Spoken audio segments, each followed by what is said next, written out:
Você sabia que a Semana Mundial da Imunização começa justamente hoje, dia 24, e vai até dia 30 de abril? Esses dias são uma ótima oportunidade para reforçarmos, o papel fundamental das vacinas na nossa saúde e na proteção coletiva. Para conversar sobre esse tema, estamos recebendo aqui uma grande especialista, a doutora Ana Flávia Bernardes, médica alergista e imunologista, que vai nos ajudar a entender melhor por que a vacinação é tão fundamental assim, né, doutora? Seja muito bem-vinda. Muito obrigada, Roberta. Obrigada pela oportunidade aqui de esclarecer. E é um assunto muito importante, né? Daqui a pouco a gente fala sobre a questão das fake news, que também influenciam e muito quando a gente fala sobre vacinação. Mas antes eu queria saber, começar pelo princípio mesmo, falando, o que torna a vacinação tão importante na prevenção das doenças, doutora? Olha, a vacinação, ela dá a oportunidade para o organismo se proteger sem ficar doente. Então, a vacinação, ela apresenta o micro-organismo, seja ele um vírus, uma bactéria, uma toxina, ela apresenta para o organismo, fazendo com que o organismo da pessoa crie imunidade sem precisar ficar doente. E assim, a doença, ela pode ser até potencialmente grave, e aí a vacinação não previne que a pessoa não pegue nunca a doença, mas ela previne que ela evolua para formas graves, na maioria das vezes. Olha só que curioso, já trouxe um ponto bastante interessante aqui para esclarecer para o pessoal de casa. Então, no caso aí, ela não deixa você 100% imune a ter a doença. Ela protege você de evoluir para um caso mais grave. Isso. Não, existe vacina que realmente diminui em grande parte a circulação daquele micro-organismo. Existem até micro-organismos erradicados, poliomielite, tudo que foi erradicado por conta das vacinas. Mas, por exemplo, as vacinas de vírus. O vírus, ele muta muito, então a gente não consegue cobrir todas as possibilidades de vírus que existem. A gente consegue fazer com que a pessoa faça uma imunidade para que ela não evolua, mesmo que contraia o vírus com formas graves, ou até mesmo que ela contraia, ela não faça uma doença em si, ela só vai conseguir fazer essa proteção. O organismo já se protege e elimina aquele vírus do organismo. Aí não evolui para doença. Você comentou aí sobre o vírus, me lembrou, a pandemia, que foi ontem. Agora. Exato, exatamente, da Covid-19, No caso aí, a gente viu várias vacinas surgindo e com elas também muita desinformação. Como é que isso impacta, nessa cobertura vacinal e como também isso afeta o risco de doenças controladas, como, por exemplo, a poliomielite, que você também já comentou? Infelizmente, quando aconteceu a pandemia, essa desinformação levou a pessoas criarem preconceitos contra as vacinas em geral, não necessariamente só a vacina da Covid. A gente viu um movimento anti-vacina sendo aumentado. Já existiam pessoas que eram contra, que achavam que não deveria injetar crianças com micro-organismo, tudo, sendo que isso já é muito historicamente estudado e tudo. E a vacina da Covid, até para conseguir salvar a população, porque estava tendo um número de mortes muito grande, e depois que começou a vacinação, isso reduziu drasticamente. Então, salvamos muitas pessoas com essas vacinas. E aí foi criado um medo por conta do tempo que ela demorou para ser desenvolvida, e isso foi essencial, na verdade, porque o tempo de desenvolvimento de toda a medicação, ele é longo, porque ele precisa de muitos testes e tudo. Eles fizeram com que fosse mais rápido para que evitasse essas mortes. Então, não quer dizer que a vacina seja menos confiável. Realmente, algumas coisas foram aceleradas. E aí foi feito estudos com um número menor de pessoas, porque a gente precisava que ela fosse colocada no mercado.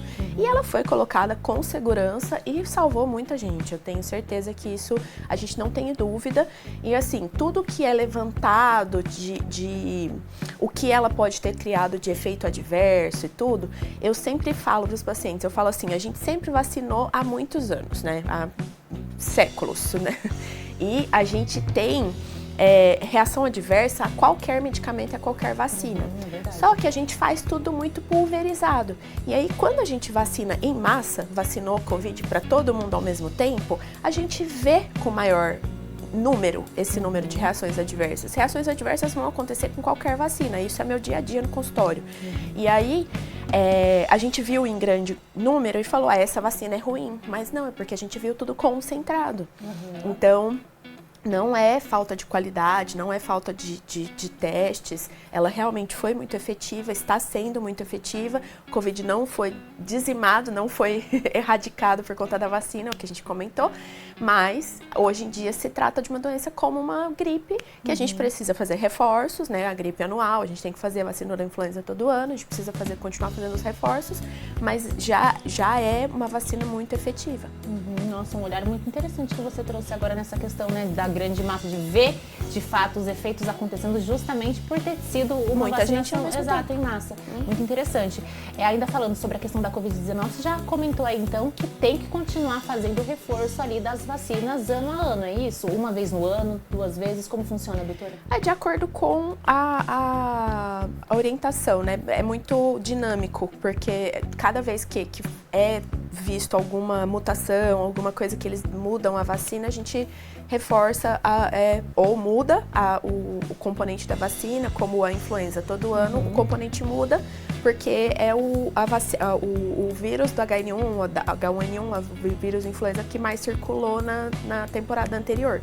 Então, isso pode ser mutável. Então, preferencialmente anual ou de acordo com a orientação dos órgãos públicos. Com certeza. Agora falando, né, sobre essa questão de manter a vacinação, né, isso que você comentou agora, de ir ali uma vez, pelo menos, no ano, para reforçar todas as vacinas, vale para toda a fase da vida, né? Não é só bebê. A gente está acompanhando ali nas imagens, a maioria das pessoas que aparecem são nenéns. Nessa fase, os papais cuidam, estão sempre ali de olho, leva para fazer a vacinação certinho, não tem nenhum problema. Mas depois, quando começa a ficar adolescente e tudo mais, tendem a deixar mais de lado, né? Sim. Eu me coloco nessa situação, porque assim, no primeiro ano de vida, como é muitas vacinas agrupadas, porque a gente precisa estimular a imunidade do bebê, a gente fica mais atento, mas depois existe ainda um calendário vacinal que chega até o idoso. Então, a gente precisa estar atento a essa atualização. Pode ser no posto de saúde, pode ser numa clínica privada, porque existem algumas vacinas só estão disponíveis nas clínicas privadas, inclusive para as crianças, uma vacina do meningo B, a meningite B, que é uma vacina importante, porque existe uma circulação com gravidade de meningites na população. E é assim, a porcentagem, às vezes, ela engana a gente, porque assim, é 1%, 3%, mas eu brinco que porcentagem é pequena enquanto não afetou a sua casa, porque se for seu filho, é 100%, não é 1%. Então, é importante a gente estar atento a essa atualização até no idoso. Os adultos, quando expostos, é bom fazer, ou tem alguma comorbidade, tem asma, tem alguma questão pulmonar, é bom fazer a vacina anual da influenza. É bom, se você vai para uma área de risco, estar imunizado para a febre amarela. Então, existem vacinas que são importantes a gente fazer a atualização e buscar sempre estar em dia entre as crianças, os adolescentes, que existem as vacinas que estão na faixa etária dos adolescentes, a HPV, que a gente estava comentando, que está disponível no SUS, está disponível com algumas mudanças também no particular, caso tenha interesse e disponibilidade financeira para fazer. E isso tudo é assim, HPV, por exemplo, câncer de colo de útero, tem algumas coisas que estão em alta e que a gente tem como prevenir. Então, doenças preveníveis, a gente precisa ir atrás para fazer vacina. E a vacinação é isso, né? Ela não salva só o indivíduo de ter aquela doença, é um bem coletivo ali, ela protege a comunidade, no caso. É, exatamente isso. Quando a gente tem uma cobertura vacinal, que é o que a gente sempre fala, tá baixa a cobertura vacinal de o tétano, tá baixa a cobertura vacinal disso, daquilo, é isso. Quando a gente tem uma grande parcela da população vacinada, a gente diminui a circulação daquela doença até chegando à erradicação, que é, por exemplo, o sarampo. Era uma doença que não estava mais circulando e que hoje em dia a gente já tem caso positivo. Por quê? Por baixa cobertura vacinal da sarampo, cachumba e rubéola. A cachumba é uma doença que volta em surtos às vezes e a gente faz as campanhas de reforço. Mesmo a pessoa que já tem uma dose precisa fazer uma segunda. E tudo isso é muito dinâmico, precisa estar em atenção, porque até os adultos podem contrair e isso precisa também fazer. Na minha época era uma dose só. Quando eu entrei na faculdade, eu tive que fazer um reforço, porque teve um surto na Unicamp. Tiveram vários casos de cachumba no campus. E é uma doença que vai pegando de um para um ali, exatamente, vai transmitindo, né? Isso. E acho que vale reforçar que a maioria dessas vacinas estão disponíveis no SUS, que não tem custo algum. A maioria. É muito importante porque os agentes de saúde que estão lá no atendimento, eles são treinados para pegar a sua carteirinha e já ver o que está faltando. E aí te direcionar quais são as doses que vão ser feitas. E isso é muito simples. Eles estão ali disponíveis na sua unidade básica de referência ali no bairro. E é rápido. Olha só, gente, eu vou sair daqui e vou passar no posto para ver como é que tá a minha, hein? Agora falando sobre a vacinação, né? Durante a gestação. Existem vacinas importantes que a mamãe ali toma e que já protegem o bebê, né? Toda imunidade que o bebê tem até os 6 meses de vida, ela vem da mãe. Olha então, só, as suas imunoglobulinas, no caso a mãe, elas são passadas via placenta para o bebê, o IgG, e ele vai ser protegido até os 6 meses de vida. Então, ali, nesse intervalo que ele está fazendo as vacinas dele, começando a produzir os anticorpos dele, ele tem um nível de anticorpo materno que vai fazer essa proteção. Então, a gente tem a vacina obrigatória, que é a DTPA, que sempre toda gestante faz, e agora a gente tem a introdução da vacina da bronquiolite para gestante. Muito bacana, a gente já estava comentando aqui nos bastidores, né, que eu fiquei impressionada com essa notícia que eu vi, enfim, nas redes sociais, que eu falei, caramba, teve um surto recentemente de bronquiolite. A gente via as UTIs lotadas de crianças, de bebês, né, com essa doença que afeta muito o sistema respiratório, enfim, você vai saber dizer melhor o que ela afeta de fato, mas que essa vacina vem aí para ser um respiro também, até para o sistema, né? Com certeza. É uma vacina que diminui a gravidade. Como eu disse, ela não vai evitar que a criança tenha bronquiolite, até porque é uma vacina que vai proteger contra o vírus sincicial respiratório. Esse é um dos vírus que evolui para bronquiolite e os que mais evoluem para gravidade. Mas existem outros vírus que podem dar bronquiolite também, que geralmente são mais leves, mais brandas. Então, é uma vacina que é feita na gestante, para a gestante passar via transplacentária esses anticorpos para a criança, para ela poder chegar ali até os 6 meses sem um risco de evoluir para a gravidade por bronquiolite. E exatamente, estamos na época, né, outono e inverno, da sazonalidade das doenças respiratórias, e o bebezinho muito pequeno ali, antes dos 3 meses de vida principalmente, ele tem muito pouca reserva. Então, se ele tem uma inflamação mais grave nas vias respiratórias, ele fica com oxigênio baixo, e isso tem que ser, às vezes, entubado, levado para UTI. E para as famílias isso é um sofrimento muito grande, com um risco de evolução até desfavorável, até para a morte. Meu Deus, não dá nem para imaginar, não gosto nem de imaginar esse cenário. No caso aí, né, falando ainda dessa vacina para bronquiolite, você estava comentando que é nova, chegou esse ano, basicamente, no fim do ano passado, não sei. Mas ela ainda não está disponível no SUS, mas caminha para isso. Muito em breve, muito em breve. É para os próximos meses a gente está disponível no SUS, está em fase de aprovação. E, assim, é um valor alto, é um valor que, se a gestante está no finalzinho da gestação, eu acredito que vale a pena investir, porque isso realmente é uma proteção para o bebê. E é um valor mais baixo do que fazer o anticorpo que existe para fazer no bebê. Porque tem um anticorpo que tem que ser feito mensalmente, quando o bebê é de alto risco, ele tem que ser reaplicado quando está nessa época de sazonalidade num bebezinho muito pequeno.